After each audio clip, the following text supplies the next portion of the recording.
Hi, today, Daf 80 in Masachet Shabbat, we are going to do the pen.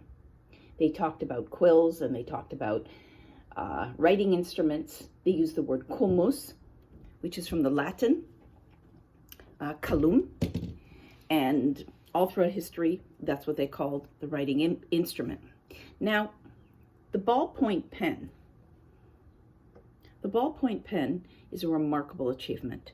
You can turn it any way you want. It's got the ink right inside, accessible. You don't have to dip it in. You don't then have to worry about liquid. Writing is not a difficult event. You are writing on a simple piece of paper that's malleable and workable with this kind of ink. The ballpoint pen was established because of moon travel, and they needed something that could turn around without any incident. Because up until then, of course, we have a pen made out of a reed, a bulrush. It was about 8 inches long.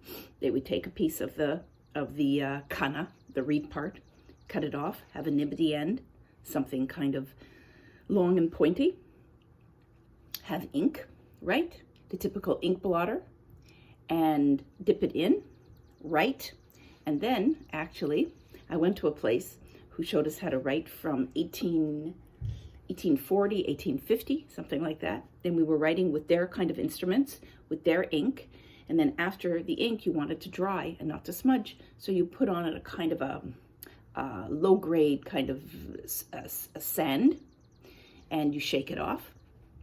And it's an enormously difficult procedure. So was theirs. So the reed pen was the first type, and then they developed quill pens made out of feathers. And light as a feather is light as a feather. The pens were more flexible. They did better with the ink involved, and they were used for hundreds and hundreds of years. You see, I was just in court, and I saw a picture of the Queen writing near scrolls with a feather pen, and that's what we use really today if we're going to do that. The kind of feathers that you get, the best kind were turkeys, but they didn't have them in Europe, so they used geese, and those were second best for sure. Now, these pens and all these things were really, really, really difficult to write with. Originally, they did have a kind of a reed pen, and they used to take clay tablets. This was in Bavel, Babylonia, Mesopotamia, and they would write on a kind of piece of paper that was the clay, right? It was a little bit wet, and they would have eventually a tablet that looked like this. And you can see the little etchings and markings, and then they would dry it, and then they would store it. And that's why these kind of semi-calligraphy type of markings, and later on full-blown calligraphy developed, because it's the only way to write with these pens. In fact, when I went to the little post office and they were talking to us about teaching us how to write with quill pens, it was much, much easier to write with script. And that was hard enough because it keeps blotting and you put pressure, and you have to know how much pressure, how little pressure to make a certain type of markings. So it's a really, really hard procedure. There was another discussion yesterday about pens. The day before was about paper, Daf 79. I have a little lecture on that. And then also they talked about seals in Latin and eventually Hebrew, everywhere. I mean, this is what people shared, was bulai. Bulim, a bul, today is a stamp in modern Hebrew for this reason. What they used to do was write with their reed pen or their quill pen. They would write on the parchment or the papyrus, whatever it is, roll it up, and then they wanted to secure it so that it would only go to its intended recipient.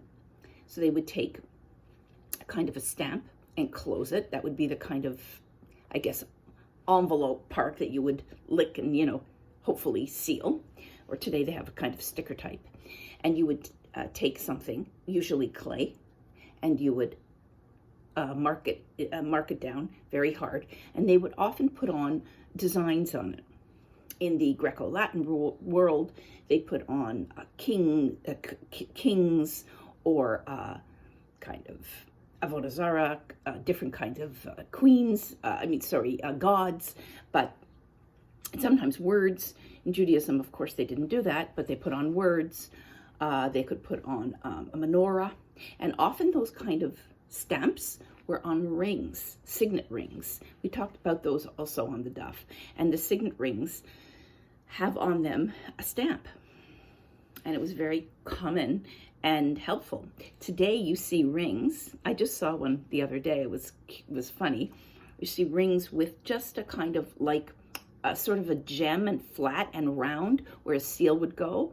I'm sure the wearer didn't even know that that was the kind of pattern on an old-fashioned, hundreds and hundreds of year old signet ring. But those are the kinds of implements that they needed. And they're very common, and they were widespread from one end of the world to the next. Everybody used them until very, very recently. And we've got, of course, museums in Toronto, which is where I'm from and based. I went to a museum, kind of a little museum called Toronto's First Post Office downtown, and they showed us how to write, and they showed us the writing implements and the way in which letters would be received and then responded to.